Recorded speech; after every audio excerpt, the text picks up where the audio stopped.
Welcome to Emerge and Empower Podcast TV, a platform where resilience meets transformation. Here, we amplify voices that have faced trials, trauma, and adversity, stories that inspire hope, healing, and empowerment. Every episode brings raw, unfiltered conversations with individuals who have risen from hardship, embracing faith, strength, and purpose. Join us as we break the silence, uplift one another, and emerge stronger together. New episodes air Wednesdays at 6 p.m.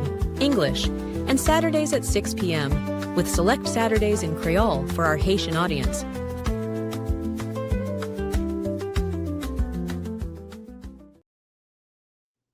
Hello, everyone. Hello again. It is your doctor, Dr. LinJ, and I am back here with yet another segment.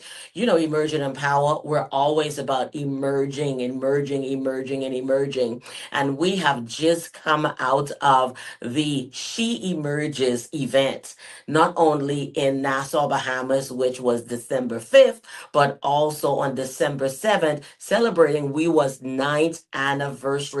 9 years of empowerment. Now, when we say 9 years, we're talking on a legal standpoint where we legalized everything, called it a name, and created it as an organization. But the work of WeWa has been going on for 20 plus years as we are empowering motivating, mentoring young men and women, to get on the front row seat of their lives. We do this through ministry. We do this through different church groups. I've gone into many church groups, Church of God, Baptist, you name it, wherever there is a need, and start up their youth group, start up a movement, be it in Sunday school, wherever there is a need, we fill it. And once they are underway, we just move on. Now we have our own ministry. When I say we, I talk about my husband, who is my pastor, my bishop, okay, my covering at Unity International Ministries, where we continue to help others heal in their journey. Now, our ministry is not like any other. We know that people are coming from past traumas. We know that people need time to heal, and the job is to coach you and help you through your everyday life and everyday journey. All right. We do this on and offline. All right, in front or behind the scenes. My life is dedicated to helping individuals get on the front row seat of their lives. There's more to life. Don't get stuck into the past. Do not let unforgiveness deter you. Do not let unforgiveness hold you back. Do not let the pain cripple you. Do not let the pain cause you not to evolve. All right. So on today, I want you to know it's time to heal for real. All right. Don't just talk about it, but let's take that initiative. What is necessary to heal? Now, as you know, I'm also an author, and I am a publisher for She Emergence House Publishing to help you continue to tell your story. You have a story to tell? Reach out to us on Emerge and Empower, and we'll be able to communicate with you. Email us, emergeandempower@gmail.com. Emergeandempower@gmail.com. You go to our website, which is Emerge and Empower Magazine, or emergeandempowertv.com. We're here to continue heal as we continue to collaborate with WeWa, which is Women Inspiring Women Always. Every quarter, we're either on someone's panel or we're creating a workshop, healing workshop and retreat for betterment of your life. So on today, we have a special guest all the way from Trinidad. Trini is in the house, okay? And she'll be coming here to share her story of her emergent. Stay tuned. Call your friends, call everybody over and let them know Dr. LinJ is on Emerge and Empower. Come on in, grab your seat, and let's go through this journey together. Stay tuned.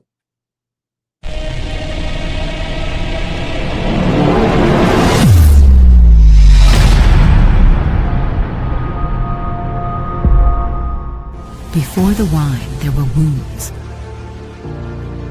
Wounds don't just come from the world, Sometimes they come from the places we thought were safe. She walked away, not in rebellion, but in reverence. This is not a story of perfection, but of process. Even when I felt unholy, God was still calling me back to the table. Shemergence House Publishing presents Unholy at the Table, Unworthy, Uninvited, and Yet Called by Dr.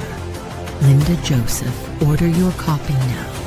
Amazon Kindle, wherever books are sold.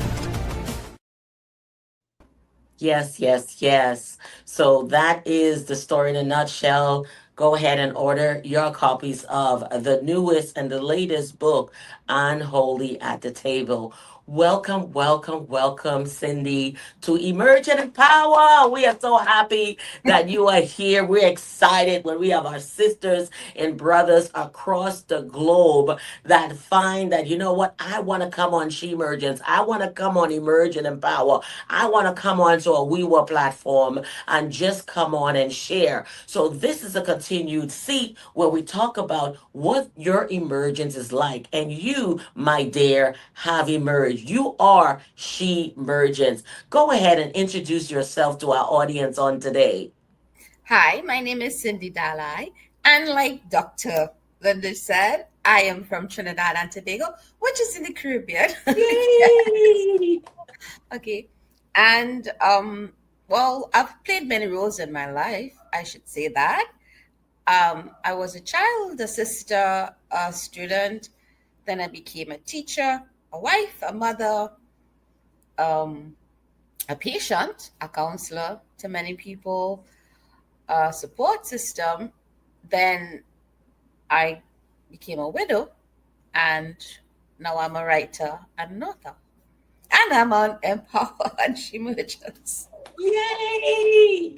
This is what I love about it. Now, as you went and listed all the things that you are, all the things that you have done, the loss that you have gone through, and now to write. Now, everyone might look at you and say, Is she relatable? Maybe with the titles, maybe with the experiences as far as a wife, a widow, someone I'm sure is relating to you based on something that you said. But Cyndee, today, we are going to go right to where it all began. Bring us into who Cyndee is and how your journey began on this emergent story. Actually, I have no idea who I am still because I don't think any of us know. We know the roles we play, Right, you know, the positions we are put in, but we don't really know ourselves because I grew up in a multicultural small country, you know, multi-ethnic, and it was great. I mean, it still is because I still live here, right? right, right, And but sometimes, you know, you grow up in a family where you don't fit in that you're thinking, and God created you in such a way that you don't, so you see more than most people would see. And right. that's why I am. So I was always curious and would question things because I didn't grow up in like a Christian home. Mm-hmm. Mine was more East Indian Hindu home. So we had different traditions and different beliefs and different systems. And I have a mouth on me in that I would always question things and like, don't tell me do this and do that, but I'm seeing you doing something otherwise. And I would Right, always right, question. So I was always like the mischievous one, the one who's always getting in trouble, the one who was always, you know, speaking up when she should keep quiet. But I didn't, to me, that was like, if I want to know something, I ask. right, And then, of course, you know, that, of course, through criticism because all my other siblings were very quiet, you know, and they never questioned, but I would. mm-hmm. And then as you grew older, I started to think about myself and I said, no, I mean, this is how I think. And sometimes I would get like quarrel with, and of course, you get condemned and everything else along the way Right, because your thinking was wrong. Well, they thought your thinking was wrong or that you right, should be thinking this way. And I remember like I would go outside, like when everybody, I'm a night person. So like I'm always up late in the night, ever since I could remember. And I sat down and I said, what am I doing wrong? You know, what is wrong with me? Why? I mean, why it is when I do something right, it still seems as wrong by other people. right, right, And I asked God, I said, because I always saw God as not being confined to like one set of like, let me put it this way. It's like God is omnipotent, He's omniscient, He's everything, right? Right. I always saw God as if you're there so I can talk to you. Yes. And like the same way I talk to you is the same way I would talk to him when things Mm-hmm. happen. And I did that. And I said, well, what's going on? What's wrong with me? I mean, what am I doing wrong or something? And then I started to laugh because I said, Cyndee, you must be really crazy because I was just 16 years old and you're sitting outside and you're asking, God, what is wrong with me? And there's nobody Mm-hmm. around. Yeah. And then when I started laughing, I said, look, this is just me. This is how I am, and I'll keep being like me. And so sometimes before, like when things came up, and you would answer back because you want to Mm-hmm. have it's all right. And then I just said, look, think what you want to think. It really doesn't matter because I know what I think. Right. And that was it. And then, well, things, of course, you grew up and things happen. And then I met my husband, who was a Pentecostal. Now, we had gone to primary school together and we knew each other, but he didn't talk to me for many, many years. And then we met back up again and we were both like teachers and stuff. And so I said, well, okay. And well, you know how family traditions are. Certain religions, they don't like you marrying out of the religion Right. and condemnation and stuff. Of course, other people didn't say it that way, but that's what it basically was, right? Right. And I got ostracized. And then they said, well, listen, it's a choice is either him or them. And I said, listen, I don't have to remain with you for the rest of my life. And I want to choose who I want to get married to. Yeah. So I got married and I got disowned in the same breath. Wow. Yeah. And that was in 1988. And I've not spoken to anybody up to this day. Wow. From 1988. Until now, 37 years.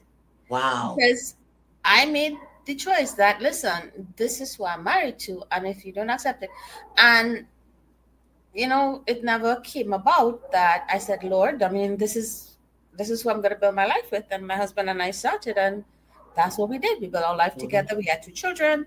We went through struggles and we worked hard and we did things. And not once anybody ever contacted us or reached out to us or whatever like that, right? So Wow.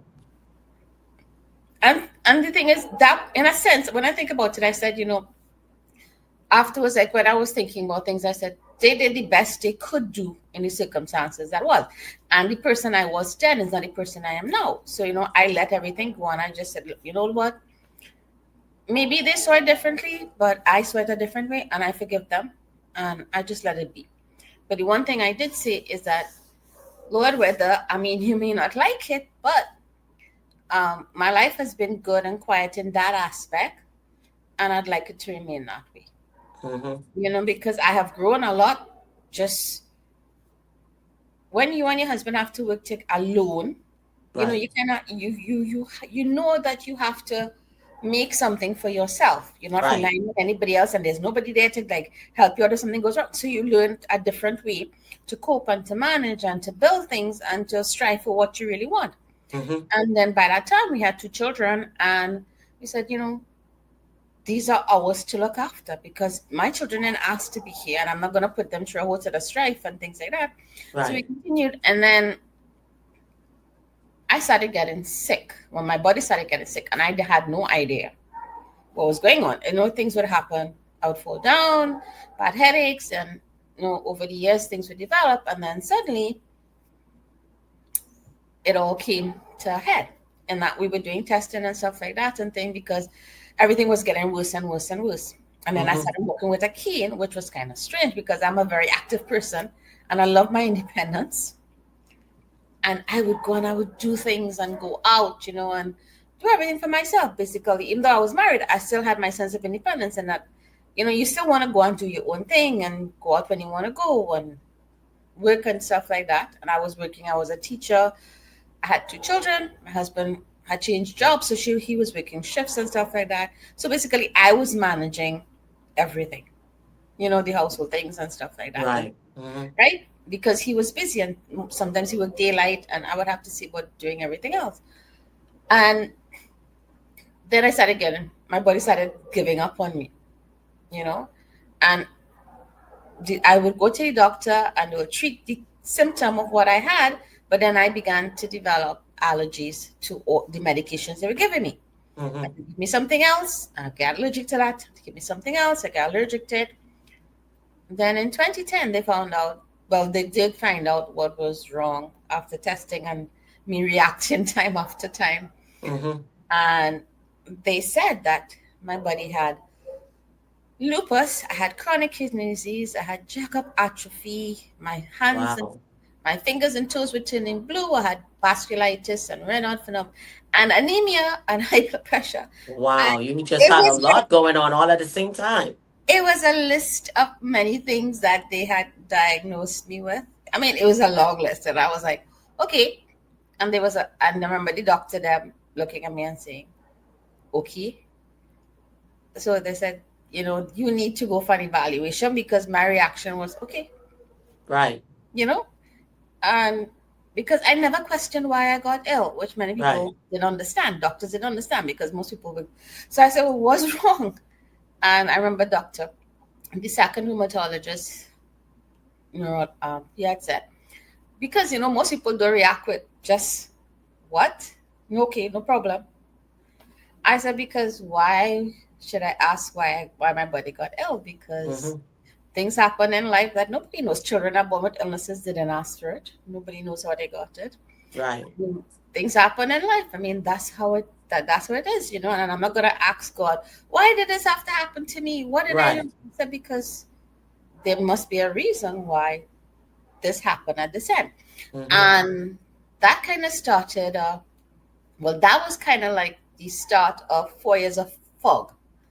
And I always say it's a fog because my body was here, but I was not present because during that time they said that because I had never gotten treatment, the illnesses had spread to the point where it was coming on altogether very strong. Wow. And like they had recommended that I try Plaquenil, even though they knew I was allergic to a lot of drugs, Mm-hmm. in case that, they can learn to control the lupus because it was getting really, really bad. Mm-hmm. And I flatlined on that. Wow. And that was the first time. And then after that, it was like I had to leave teaching because I was medically fit. And I ended up in a wheelchair. And over the past next 4 years, like I always say, I was in a fog because my body started getting so ill. It was like one Mm-hmm. thing to the next. And my fingers and toes were turning blue. And what I know about those 4 years is that what my husband told me, or my children told me, or the Mm-hmm. medical doctors told me, or the medical records, because I was not here. Yeah. Yeah. My body was here, but to say like my person was not here. And every time I flatlined, they said I would come back for a short period of time as me. And everybody would wonder because they didn't think that I would live Mm-hmm. because I would flatline and it'll be like sometimes 24 hours before I actually showed signs of any recovery or anything like that. And they Wow. wondered about my cognitive functions, and I did have some experiences that I did see some stuff and things or whatever, but that was like, nobody really wanted me to talk about it, but that was it. And When then, you said see stuff, what you mean? well, when I flatlined, I would actually see what the doctors were doing with me. Okay. Okay. So you had like an out of body experience. Yeah. And like, I remember the first time I did, I came back and like, but I wasn't in me. I was seeing my body and I was seeing the doctors and them attending to me and stuff like that. And Right. like, I was in the corner of the room, but it was more like a whitish kind of thing. Mm-hmm. And I remember talking, and I remember afterwards when I came back into, like, when I woke up in me, Right. I was asking, well, where was this doctor? And I named the doctor. Right. And they said, well, how come you know? Because you were out, you were unconscious and stuff like that. And I described the doctors and the other Right. doctors and what they said and what they had on. And the fact that one of the doctors had like a pen holder in his pocket, and one of the pens had leaked and his white shirt had gotten blue on it. And I remember Mm-hmm. their names. Right. And I told him, I said, because I was right up there. So then the doctor, he said, the chief doctor in the nursing home, he said, Cindy, don't tell anybody that you saw that. So I said, okay, fine. And then like other people think me kind of like, I probably imagine things, but I wasn't here to really imagine things. You know what I These mean? things are real, but people tend to forget is we're spiritual beings, right? And the Yeah. body is just an encasement, like an envelope, okay? So when you go through these said experiences, that's a spiritual awakening. So yes, it happens. We've heard it too many times where people who flatline or was in a coma and they've actually had journeys or even lived certain lives, like regular lives, not even realizing that they was even in a coma. So much has happened, those who say they dream heaven, hell, you name it. People have gone through different experiences. So for them to say that, I mean, it is a reality. It has been said. It's not something that has not been told before. There are journeys and articles and research behind this. So for them to say it is like, well, I think they more or less was more afraid of what you were saying and for you not to say, because I'm sure there's a lot of patients who have gone through that, and maybe on the other side looking in, it was not a great experience to talk about. Yeah. And the thing is like every time I flatline, which was about basically 5 times, because my body was just, that's the thing with lupus, your body attacks itself, and then with all the other things that were in my body that were happening at Hmm. the same time, I mean, it was like a catastrophe or something happening Yeah. inside of it. And then the last time I had an episode was in 2013, which was 12 years ago. And that time was the worst because they said I had a 5% chance of survival, given that Hmm. I had blood toxemia and my whole body was turning black and they didn't understand what had happened or why. And I had to get like 13 pints of platelets and blood every single day for 2 weeks because I was bleeding out. And my Mm. body wasn't, like your body was collapsing in itself, but I wasn't here. You understand what I mean? Right, That was the right. right. And the medical records, and I would ask them, like, what? I mean, and I had zero immunity. So because I didn't have any white blood cells, I didn't have anything in it was like they were pumping blood into me to keep me alive, Right.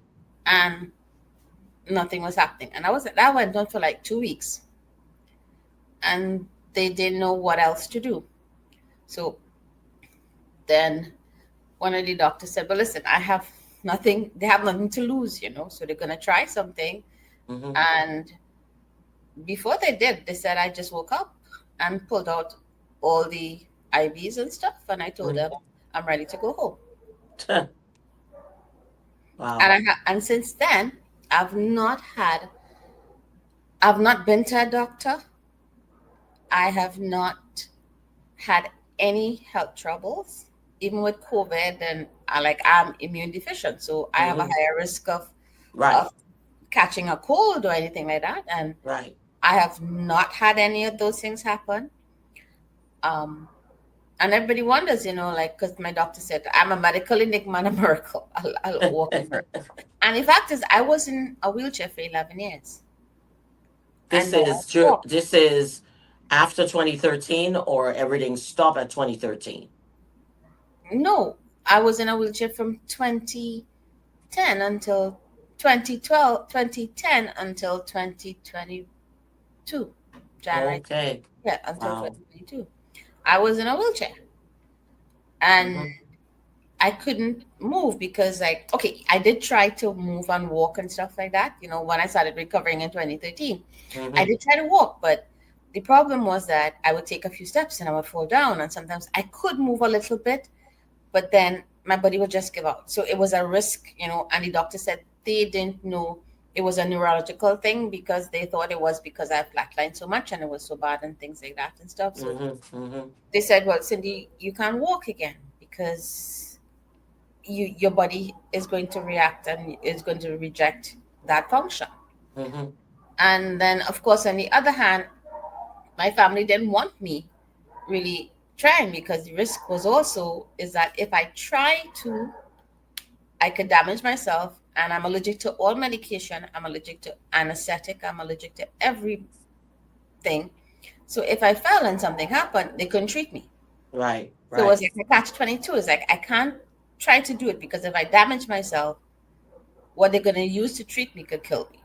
Okay. So and then like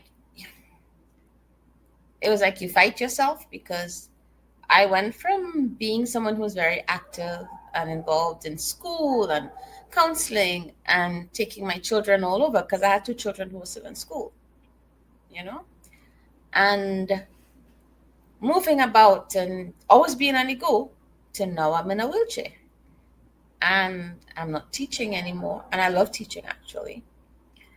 And I'm confined. And that Mm-hmm. was a big, that was not something that I saw my life as being at that Right. time. So initially it was like, okay, fine. And then I felt restricted and I wanted to go back to what I had before. So yes, I would be stubborn and I would try to walk and try to move about and do things. And then, like my husband would say, like he would say, Sen, you can't do this because if you damage yourself, you can't get treatment and whatever. Right. And then I remember my children were getting frustrated. And they said, Mommy, you don't know what it's like when you flatline, but we do. Right. We don't want to have to go through that. We cannot go through that one more time again. Mm-hmm. They Mm-hmm. were basically young when I started, Right. being sick.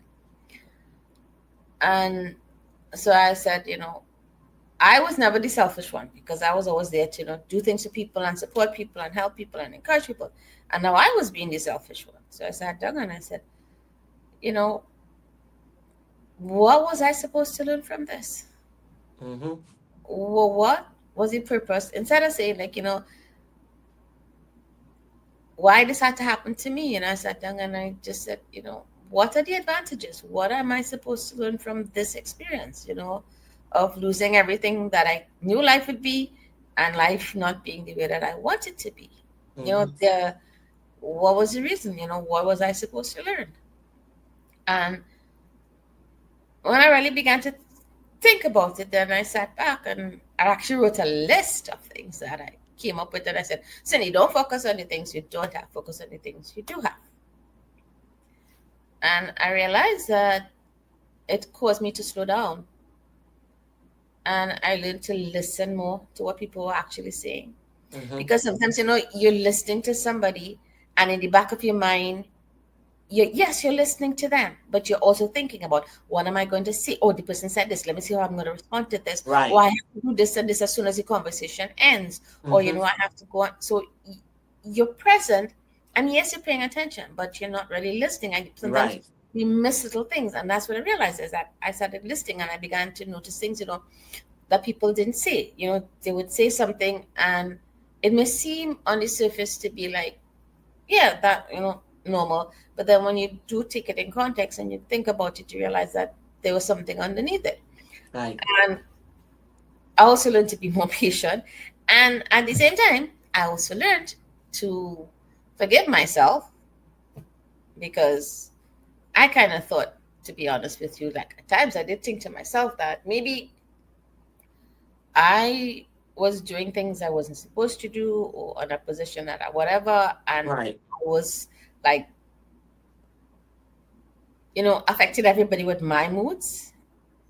And I said, no, no, no, well, I have a right to be upset and things like that and stuff. But then Mm-hmm. I said, no, I don't have a right to be like that, so whatever. And so you kind of learn to forgive yourself. And then I said, okay, fine.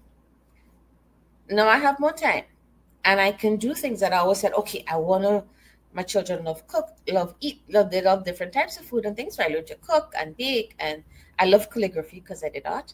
And I Mm-hmm. started doing calligraphy, and I never sewed a thing in my life, but I began to sew my own clothes and stuff like simple things and stuff like that and And things. this is all while you in the wheelchair. Whilst I was in a wheelchair, and I cleaned house and I looked after things and I cooked and I made lunches for my children and I did a lot of things whilst I was in a wheelchair.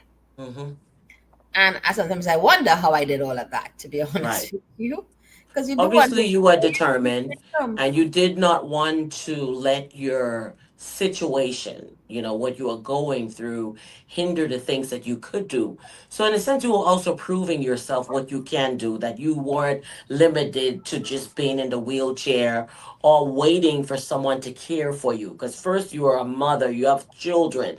So, you're thinking, you know what, even though I'm in this chair, what can I do? Right? Yeah. And so, that's what you end up doing. You did the things, and while you had the time, because now you have the time, not only if you're going through life not listening, not clear, now you have the time to pay attention, okay, to what was happening, not only to you. All right, slow down so you could allow your body to heal as well, right?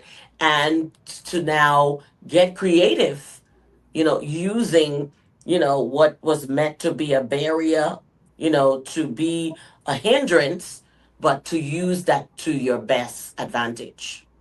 Yeah. And like, then I told myself, I said, listen, you know, there's always some reason. God has a plan for everybody.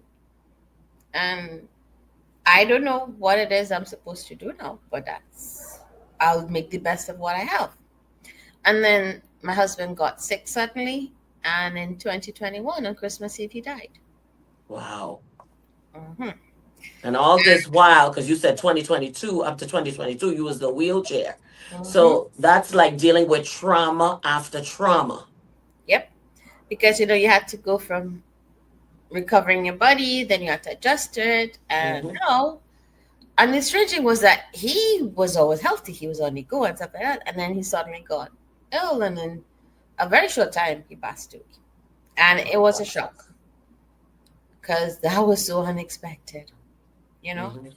And on top of that, a couple days And my after, condolences to you, by the way, because a loss is a loss.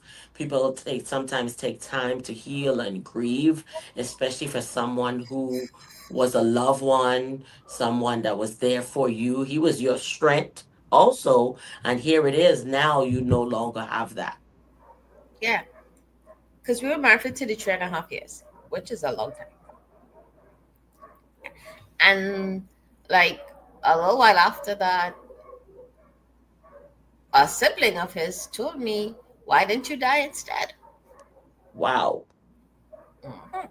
Because to everybody, I was the one who was like, who had the terminal illnesses, and I was Mm-hmm. was Mm-hmm.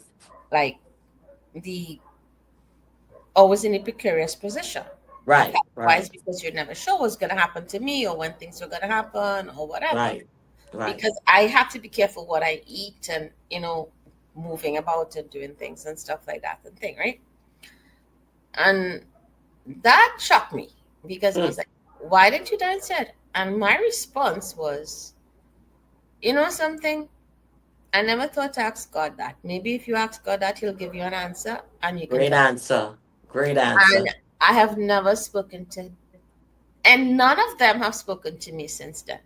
Wow. Since 2021, early 2022, none of his siblings. So I got ostracized again for being alive. So you don't have your family. The Hmm. one family that you made your family, now that that person who brought you into that environment has gone, they too have turned away from you. Yeah. And like I said, okay, you know what? Everybody goes through their grief differently. Everybody does things differently. So I will just leave it be. And then in December 2022, I told myself, I said, you know what? I'm going to reach out one more time. So I called everybody. Nobody answered. I sent everybody messages on WhatsApp and things like that. Only Hmm. one of the siblings responded to me, and that was it. And I said, Lord, you know something? I forgive them. I give them a chance. They didn't respond. Well, you see what happened? That's it. Let it be as it is. I'm Hmm. not going to make a fuss about it or anything. And I just let it go.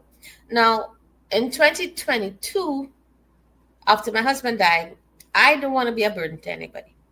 I was in the wheelchair. My children were up and down. Now, mind you, both of them, my son was married. He had his own home and stuff like that. My daughter is a doctor. She was, you know, out and they had their own place and stuff like that. And Hmm. both of my children are married. And I'm in a wheelchair. And I said, I do not want to be a burden to anybody. I don't want them to have to be rushing back and forth with me, and everything I have to do, they have to come and pick me up and take me out. And, and then they're going to worry about me because they both have their own homes. Right. Right. And I remember what it's like, when you have your own home, that's your home. You want to, it's your special space, you want to look after it and things like that. So I sat down and I said, yes, I can move a little bit and stuff like that and thing. And I can try and maybe I'd fall down. And, that's a big risk. But then I said to myself, I said, Lord, you're the only one who can help me. I can't do this by myself. And I don't want to be a burden to anybody. So I'm asking you, Lord, do something. I mean, it may sound as if I was commanding or whatever, but I said, right. Lord, do something. It's in your hands. I need your help, and I don't want to be a burden to anybody. Yeah. And I kept saying that. And I said, you know what? I'm going to try. Now, mind you, I had walkers, I had wheelchair, I had canes and stuff like that and things. So I said, okay, 5 minutes a day. Let me try. And I try to move about a little bit. And then slowly I began to move, and like in a few months I was able to use the walker, and then I was able to use the cane, and then I began to just walk. And when people saw me, they were amazed, and they were like, what? And I said, well, don't ask me, you have to ask God how it happened. Yeah, and the willpower as well. Because you wanted to. You made that effort instead of seeing yourself as just being stuck in the chair, but you did everything. Like, I like how you said 5 minutes a day. Let me not do too much, but let me do something. Because all you're doing this time is now building back your stamina, building back strength. All right. So you can. All right. Now, family was telling you no because if you fell down. So a lot of times we find ourselves into some type of confinement or situation. And it is because those around us, all right, would say, no, don't do this. We got you. But now you're by yourself. You have to take care of yourself. Like you said, your children are married and in their homes. Your husband has passed away. And all you have is you. So they always say, what do you do when you have nothing else? You lean on God, and you got to pull that will and that desire to live, that desire for more. And that's what you did. And like, it was a surprise to everybody, because even me, because it was like, I can do this. And since then I walk and I do things I used to do. I can't drive because medically I can't get a license unless a specialist signs. And they refuse to sign up because they said, Cyndee, you can just get a bad headache, you can black out, anything like that. So you need to drive. So I said, okay, no problem, fine. And I said, all right. But little by little, you start back doing the things. Of course, my husband wasn't with me, so that was like another set of things to do. And you had to kind of learn to deal with your grief. And I thought I was managing because I've been through loss before and I have experienced a lot of things in my life. And I said, well, okay, I kind of know, because I used to talk to people, because even when I was in the wheelchair, like people would call and I would talk about relationships, about the children problems. And then there were some people who called who had like children or family members who were going through like, illnesses and stuff. And they would tell me, and they would call and I would talk to them and counsel them. And no, I've been doing this for a long time, because even when I was in teaching and stuff like that, I've always been the one who most people would come to and tell them. So even though you was in a situation where you needed people to pour into you, to believe in you, to cheer you on, here it is. You're still in your predicament, but you're helping each others. Like you throwing out a lifeline to others while you, were in your own situation. Yeah, because to me it was like it's normal to help. And when people would call me, because like I know sometimes people would call because they can't really tell anybody else, because I'm like a private, in some things I talk a lot and I'm very open to people and I love people. But like if you tell me something, that's between you and me, that's confidence. and I'm not going to just go and blab it to everybody or whatever, right? Right, right, So right. I think over the years, people have realized that if they tell me something, it stays with me, right? Mm-hmm. And like, so people would call, and sometimes 2 o'clock in the morning, because I don't sleep much, Mm-hmm. Mm-hmm. they would call and they would talk for like an hour, hours, just telling me about things that happen, and I would talk to them. And what I find is that, and then what began to surprise me is people began to tell me, when we talk to you, I feel so much better.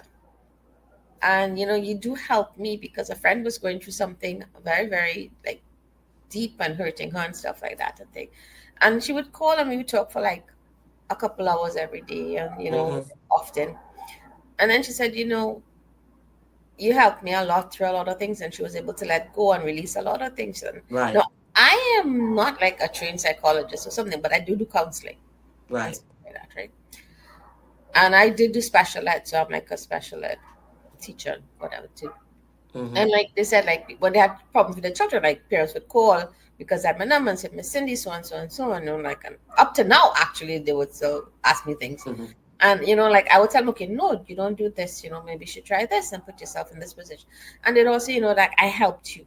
Yeah. And what surprised me is that sometimes when I go into the town where I live close to, people recognize me and they're always like, you helped me so much, especially parents. And like where I worked as a teacher for over 20 years. So a Mm-hmm. lot of the people knew me, and like I would go and they'd be like, oh my God, you have no idea how much you helped me. And even students that I thought like they still remember me. Right. They still call out to me because they said, Miss, you made an impact in my life. And I Left a think lasting impression on at their the lives. time, I didn't realize that I was doing all of this. But now, at a time where you're kind of like you're grown up, more grown up, and it's more quiet and solitary. Mm-hmm. You have all these people when you meet them telling you, and then you realize that what you do plant bear seeds later. Yeah, their seeds. It That's what I was may thinking to not, say. yeah, it may not have been, and it was like if I was, you're doing this and you hope that all these years later, because you're talking about 20 years later. Right. And you're having all these people telling you that I remember you from this, and you helped me, and even other people you work with and people you meet, and to be like, when they see me, oh my God, I haven't seen you from so long, and things like that and stuff. And they would remember things I did, and I don't remember doing it. Right. Right. Because it made an impact on their lives, no matter how little it was or insignificant it may have seemed to you, but it left a lasting impression on individuals' lives. And I believe, Cyndee, this is where God realized that you are not just here to be here. You were here with purpose. You were here to make an impact on individuals' lives. And believe it or not, when you've sown into someone's life, even whether it's a child, when they go to remember, I remember my teacher, Cyndee, she was so nice to me. They're saying a prayer to God for you. Every time somebody remember your name, okay, it's like they're sending a prayer. Your name comes up. All right. So the angel will go and visit you and see how are you doing. So with God, you were able to go through 4 years of this turbulence of medical scenarios and aches and pains and symptoms. All right. And so when it comes now to the lupus, how are you with that? Are you still being treated in a sense like when that 4 year journey ended and you woke up and say, this is it, I'm done? What happened with you medically? Well, they can't test me because the drugs they have to use to test my kidneys and my liver and my blood could kill me. So it's a catch I 22. see. I And that see. is, and that what they can use to test me to see how bad things are. Mm-hmm. Because at the time, the last time they were able to do a testing before I went to 4 years of fog and everything escalated, Mm-hmm. I was a chronic kidney disease stage 2, and that was in 2010. So nobody has any idea how bad my kidneys are. 15 years later, trust me, miracles. You are a Yeah. walking miracle. That's all I got to say And about that's that. what my friend said. That's it. My friends always said that they say I'm a walking miracle and inspiration. That's it. I live in walking miracle and inspiration because they don't know anybody who could like go through that and come out and go through the loss I went through and the readjustment again and still smile and laugh and just do things. And what I tell everybody is that I live by God's grace because nobody can say why I'm still alive. Nobody can say anything about me because I know in myself, because I still get headaches, I still have the pains in my body. But Hmm. over time, it has become that God doesn't give you more than you can tolerate. Right. And More than I you have can things bear. in my body. Yes, I mean, it's probably still like something still linger. I do have Hmm. bad migraines and stuff like that, and my eyes and everything, whatever. But what I've realized is that by not focusing on the bad things or the things that are wrong with my body, I'm focusing on what I can do and what I can Hmm. see. And when I can look at outside and see that when I can actually wake up every single day and say, okay, I have another day. I am still here for my children. I'm still here for I have a dog. I am here for my dog. I'm still here for myself. And I'm still here to say, It is, well, well, we what have can I many dogs though. I want everyone to know that Cindy's in the islands, so you're gonna hear a lot of background noise. And one of the things is when you have dogs, the dogs in the yard, the dogs in the neighborhood, you yeah, just be hearing them. So that's what we've been hearing in the background the whole time yeah, that she's been talking. So if you're wondering what is going on, she's in Trinidad, she's in the island, and this is the island life, right? It's a laid back yeah. life, And what but in happened? that midst of that, you find a story of healing. Yeah, because like, okay, and even so, I see Tyrion as a gift also, which is kind of, so most people say, because yes, he's a miserable German Shepherd and he's very active and jumpy and he always has to be with me. But for 2 years, we didn't have dogs because I was at a Rottweilers after my husband died. Hmm. My last Rottweiler, well, she had epilepsy and she died. Oh, So it was like for 2 years, and I told him, I don't want any more dogs again because I get attached to my dogs. My dogs become like my children, and hmm. I don't want any more dogs again. And then they said, because then we were looking for a specific type of dog, and the vet saw it and whatever. And I saw him and I said, okay, yeah, I'll take it. But one thing I've Hmm. realized is that I've learned a lot from Tyrion too, having him, and that I've learned to be more patient. I laugh a lot more at silly things. Right. I learn to just, sometimes you get unconditional love from animals. Oh, yeah. And I learned that that is something that the same way he gives me unconditional love, I can give unconditional love without, Right. because sometimes he'll do things and I'll be like, Tyrion, stop it. And why did you do that? And he look at me so sad and I'll be like, okay, okay, okay, whatever. And then I realized, I said, well, that's the kind of love I got from God. That's the kind of love you get from someone who sacrificed their whole life for you. Yeah. And, Yes. and that's the kind of love you get from, just knowing that there is a being who is there who hears you and who will listen to you. And to be honest, I do talk to God a lot and I talk to him probably. That's healthy, believe it or Yeah. not. That's one of the And healthiest conversations you could have. like I live mostly alone. No, I do go out and I have friends and stuff like that and thing. But when I'm home, I say, okay, what do you want me to do now? This kind of thing. Hmm. And it's like it may seem strange to a lot of people sometimes, but I do talk about it. I say, listen, I talk to God as if he was my friend because I believe Jesus did say, "You are not my Yes. you are not my The people servant. who do You are my my father's friend. will, you're my. Hmm. Yeah, you're my friends." And I said, "Well, yeah, I know God is greater than me, and He's above all, and He is special, and He's someone who I can never understand because His ways are higher than my ways, and His thoughts are higher than my thoughts. But on a certain level, He listens, and He does." Show you things in simple ways because sometimes we think that I don't know how I'm going to get through this because, to be honest with you, Hmm. I didn't know how I was going to manage after my husband died Hmm. because Hmm. I was like, I had everything to look after and I was in a wheelchair. And I said, you know what? I can't do this by myself. Yeah.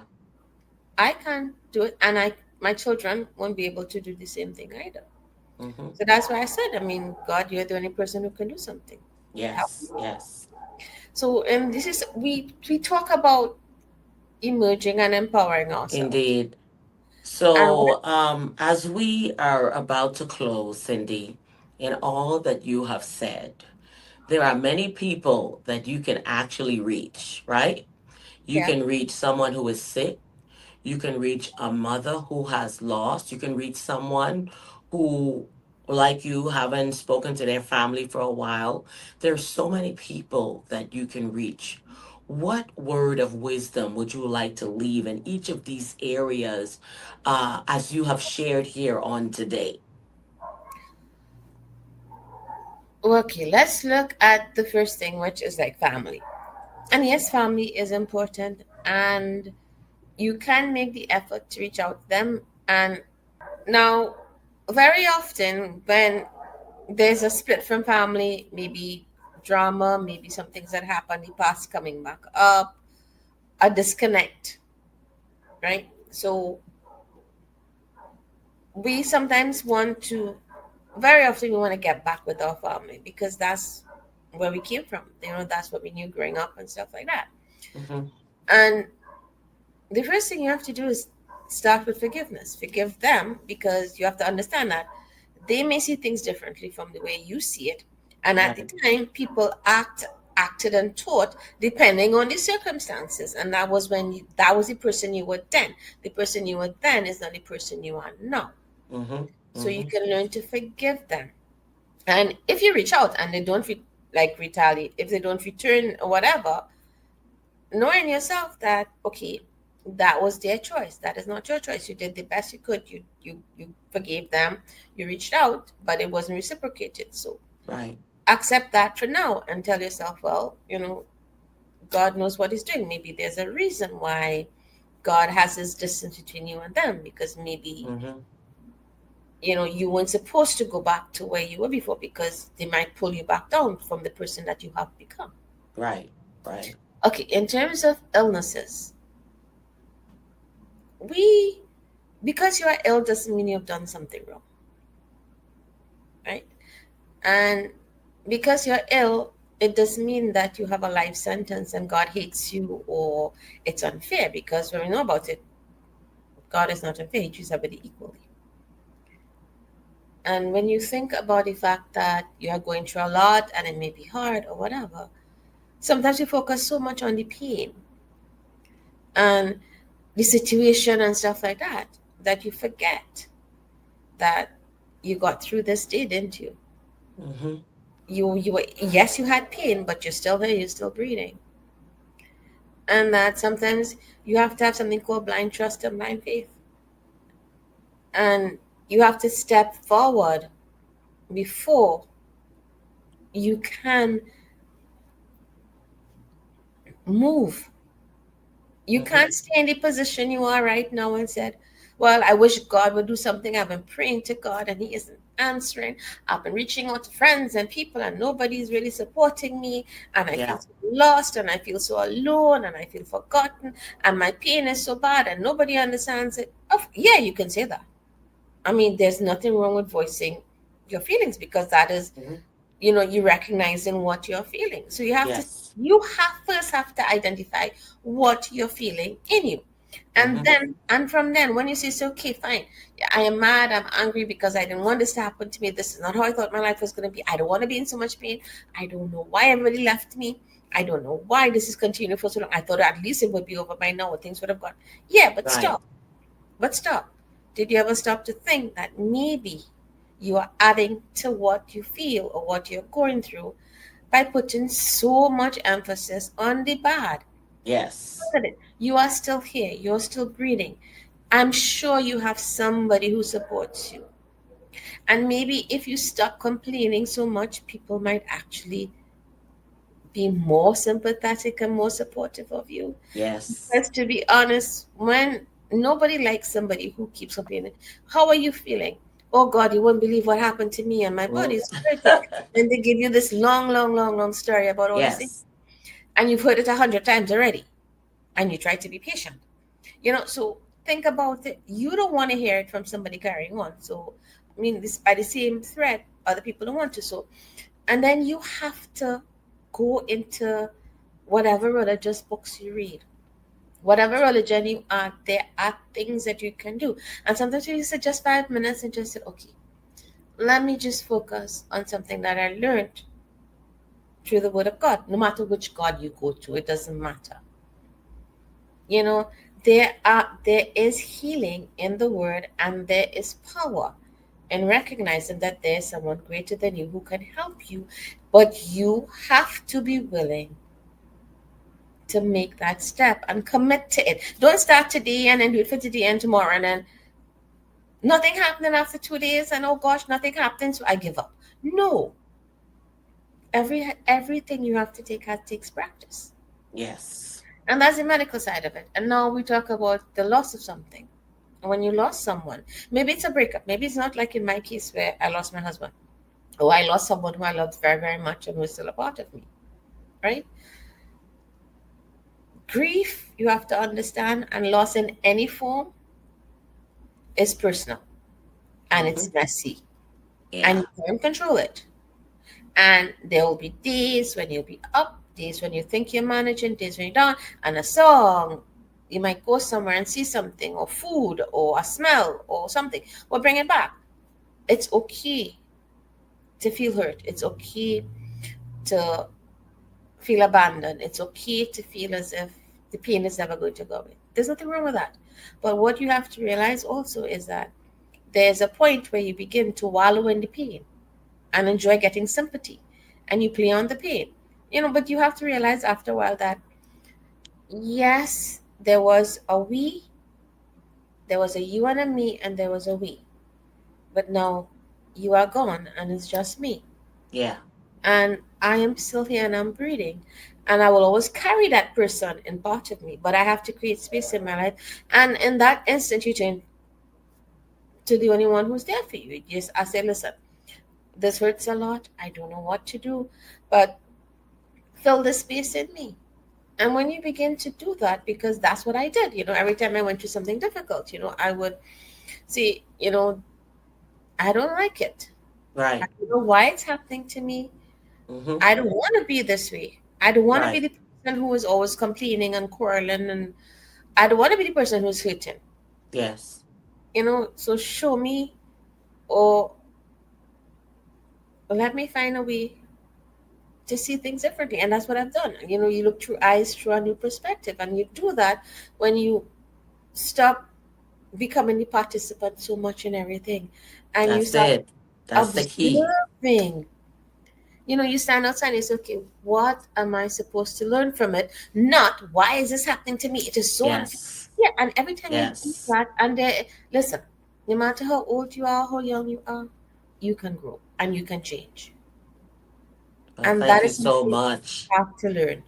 Thank you so much, Cyndee. She's dropped a lot of nuggets here on today. She's gone through so much in life. When we look at some people, they might have just gone in one area, but Cyndee, as you can see, she's gone through different areas, different times of trauma. And I think one of the worst things, is like you even had, I call it a Job experience, right? Because you literally was sick in your body. All right. You had a Job experience, right? You had your family, you didn't have them anymore. You came to a point, it was just you and your husband and your children. You thought you had a family. As you're going through all that you're going through, I can hear it. Like the person who said to you, well, why wasn't it you that died? Because you're the one that was sick one. People always think of that when they hear something. In most cases, the healthy person who never was sick usually be the one to go. And then the one who's been sick, they still here. They live longer. Okay. What people don't understand about that is we all have our time to be here on earth, and we have to live the best. We should not crucify someone because someone has gone and then someone is here. So if that family member is still alive and they're watching this, I need you to understand that things happen that we have no control over. And a lot that you see that even experience with Cyndee is common. I've seen many, many husbands as wives where the wife was the one that was always sick, and then the husband got got sick one time and he's no longer here and the wife is still here, or vice versa. These things happen. God knows how long each person will be here on earth and why he needs them, because they have a purpose. All right. Cyndee is still living that purpose. Even though she was in a wheelchair, she was still being that person. She was still mentoring. She was still counseling. And as she was helping other people heal, she too was healing. So even though you decided that that year 2022 to say I need to get up from here, here's what you need to understand, Cindy. You already had the answer to your healing, because as you are sowing into people's lives, all right, it was coming back to you. It takes me to the story of Deborah, where she was giving, sewing for the women, taking care of the women. And when she got sick, all of these women came before the man of God and say, hey, look, she made this for me. Look, look, look. A person like this cannot go. Okay. And she was brought back. All right. Tabitha, some call it Tabitha. And Yes, she came back. Okay. She came back. All right. She came back because of her good deeds. So even though you were sitting in that chair, you were still healing. And as you sat there, you have to connect here mentally. It's time for me to get up from here. And though they told me that if I do this, if I fall, they can't treat me, this and that, you gave yourself, okay, if I have 5 minutes in the day, I'm going to use that 5 minutes. And you did this 5 minutes every day. And then 5 minutes went to 10 minutes, and 10 minutes went to 15 minutes, and so on and so on. And you build that strength back. I have a series, that I was teaching about that talks about different strengths. The first one was moving from strength to strength, faith to faith. You understand? And yes, glory to glory. So it's all in us. And we say this all the time. Greater is he that is in you than he that is in the world. You have enough inside of you to heal. Your joy is inside of you. Your healing inside of you. Your peace is inside of you. All the keys are inside of you. You have to decide to connect. And once you connect, okay, it's time. And that is what you did. And with the help of God, say, God, I can't do this. It was a time, it was we. I no longer have him, but now it's me, you and me. All right, help me. So it's still we, but it's you and God now. Help me. I, Amen? I was reading, and the strange thing was that it said it was in Israel, I think, Isaiah, and they were talking about widows, and they said, well, the Lord of hosts is the husband of widows. So I said, Yes, listen, God, you're my husband, so you have to help me. You're my that's eternal it. husband. So you Call have, on what you know. yeah. So it, at the time, it did strike me a little funny, and I did. I mean, I still laugh at it because I mean, even though it is written in the Bible, I still smile Yes, because I said, you know, this is what the Bible. And I never knew that because I was just like, I was just like flipping, and I saw it, and I said, and then I said, the Lord of hosts is a husband of widows, and you know something about if you know you when. reminded him of his own word. See, God loves when we remind him of his own word. And That that's brings basically, miracle. well, Amen. listen, you said how. You said, Yeah, you said you are the husband of widows, and that even if you forsake me for a little bit of time, that you're gonna yeah, come out and you're gonna help me. So, Lord, yes, you are my husband. Help me. yeah, I mean, yeah, it did sound kind of like. I mean, even to people listening, it may sound a bit like yes, strange, but it's but true. I always tell that's people God's to words. remind. It isn't that God doesn't know in his word. All Yeah. right. And this is how Jesus had the woman that was running behind him. She wanted her daughter to be healed. And he says, do I have to take the food off the table and give it to Of the children. dogs? Yeah. Hello. But she said, even the dogs got to eat. Come on now. He said, I've And never don't seen yeah. a And don't woman with so much faith. people. She didn't get offended and touchy like many of us would be, but she was humble. And he said, I've never seen such faith. All right. Yeah. So your faith healed you, Cyndee, and it will continue to do so. So, everyone, once again, this was a segment of Emerge and Empower. In the midst of it all, no matter what you're going through, seek God and emerge. You know, this platform is all faith based. You never hear me not talk about God because without Him, I wouldn't even be on here today. What I'm doing is through that same purpose that He purposed me to be here. And this is what I'm doing. It's a continued thing that I'm doing and bringing hope to the hopeless. All right. So let us close our eyes and pray. Father, we thank you on today for your love that is all over this episode. Heal that person who's watching. The tear that is coming down their face right now, bring healing to their heart and to their soul. And may they testify of your goodness. May they testify of the lifeline that they received on here on today. That hope that you have brought back. That mustard seed of faith that has been grown right back up into them. And know that because he lives, I can face tomorrow. So, Father, we thank you for all that you have done. We will continue to touch Cyndee's life and all of our viewers, not only today, but until Christ's return.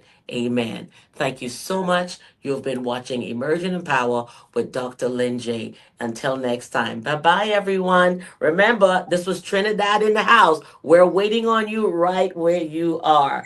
And goodbye, goodbye, goodbye. Until the next episode, everyone. Bye-bye.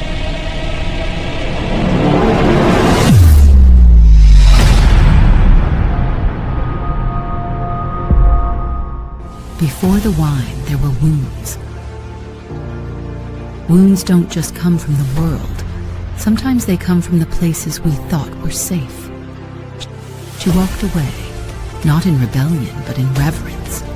This is not a story of perfection, but of process. Even when I felt unholy, God was still calling me back to the table.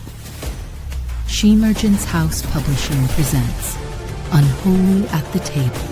Unworthy, uninvited, and yet called by Dr. Linda Joseph. Order your copy now. Amazon Kindle, wherever books are sold.